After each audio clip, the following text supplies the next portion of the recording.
He had the mind of an 8-year-old, a devotee of Kali. After all these lifetimes of wooing, she doesn't respond. Go and find who is the dumbest idiot in our kingdom. Find that guy, I want him to marry my daughter. But the girl took it out on him, every day, every moment insulting him in 1,000 different ways. So he went into the Kali temple, he just started banging his head at her feet and his head started bleeding. He heard a voice from outside and it said, he opened the door.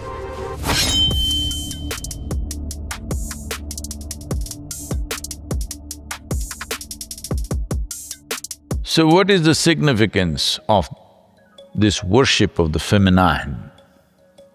There are fantastic examples. His name was Kalidasa, that means a slave of Kali, a devotee of Kali. You know, stories get little extra frills on the way, but the important thing is what it's trying to say.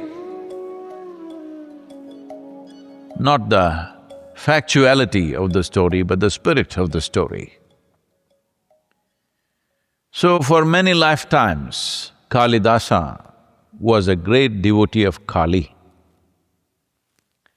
So in his previous lifetime, he was deeply disappointed that in spite of all his devotion, she did not appear. She did nothing for him. So he died little disappointed with her. After all these lifetimes of wooing, she doesn't respond. So in his present life, where his name was something else, we don't know what his name was, he was born as a little bit of a simpleton. When he was a grown man, he had the mind of an 8-year-old. So generally, when you're 8 years, for who you are, people think you're cute. When you become 18 and still remain the same way, they say you're a bloody fool. Hello? Yes or no? So this happened to him, everybody thought he's the village fool. And the king of the local king who was there, he had a daughter who considered herself very intelligent.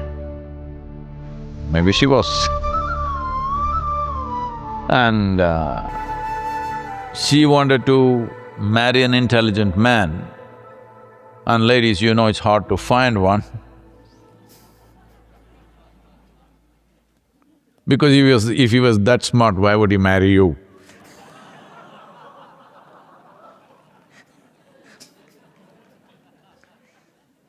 See, a joke is a double-edged sword, okay?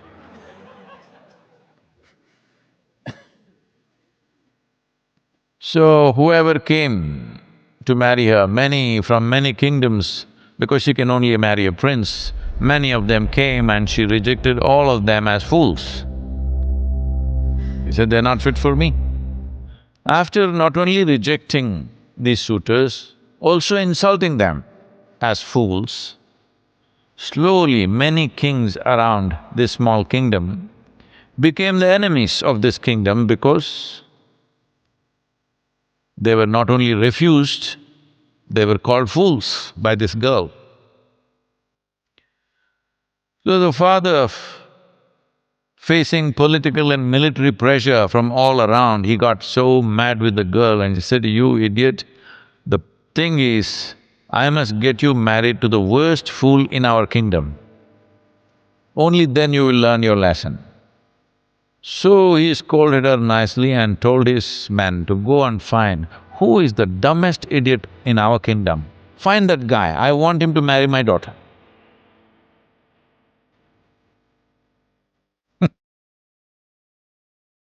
So they went looking here and there. Then they saw in this village, a young man was sitting on the wrong side of the branch and was cutting the branch. like how we as a generation of people are doing ecologically. You know, we belong to that category, all of us. They saw, this can't be any more stupid than this. He's cutting the branch on which he's sitting, and when he succeeds, he will fail. Right now, that's where we as a generation are. When we succeed, we will fall.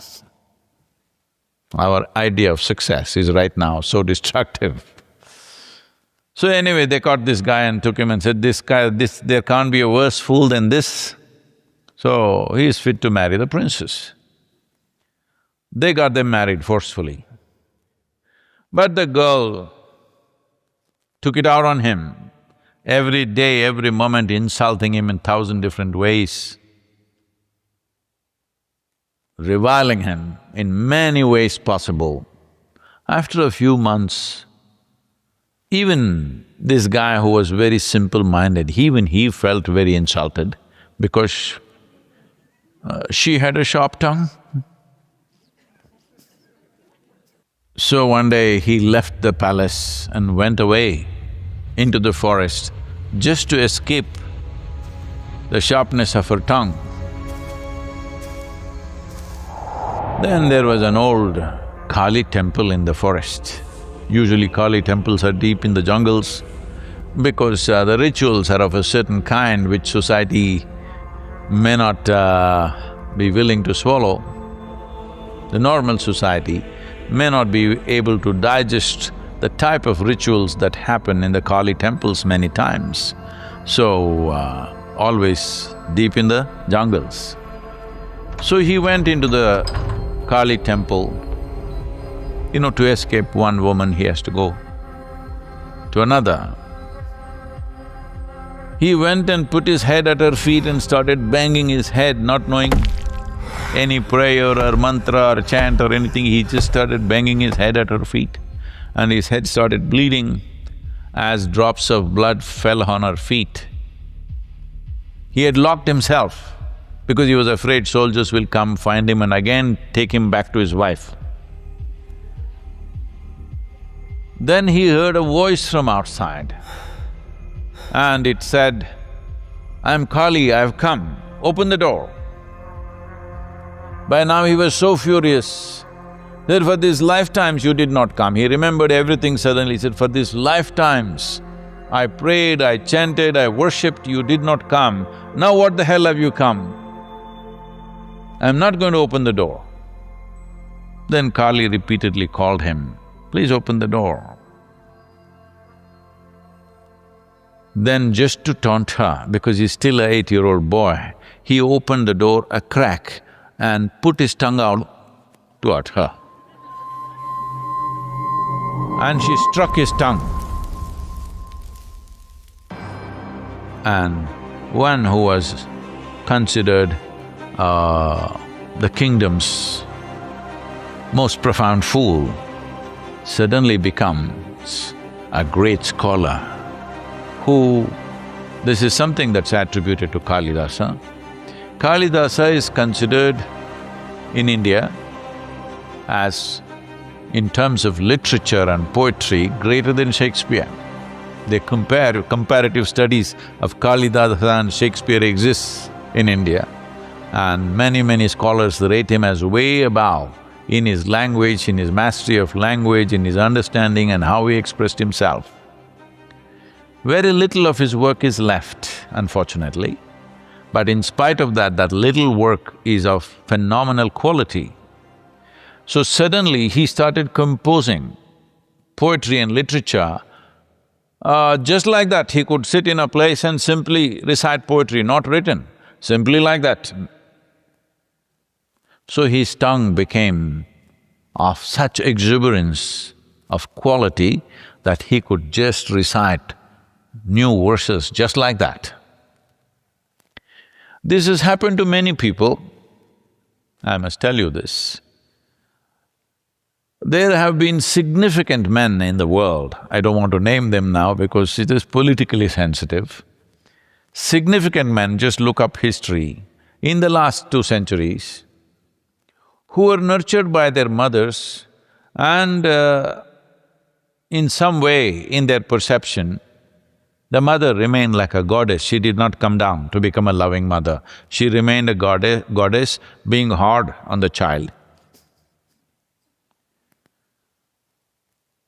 Many men are there in the world in the last 2 centuries who have risen to great heights in whatever they were doing because in some way they were in feminine worship.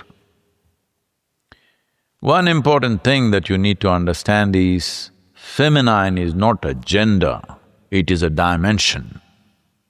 The significance of this dimension is, it's easier to get response from this dimension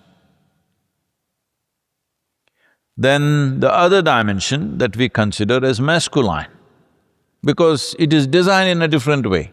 It's not about which is better than which, there's no such thing. It's just different.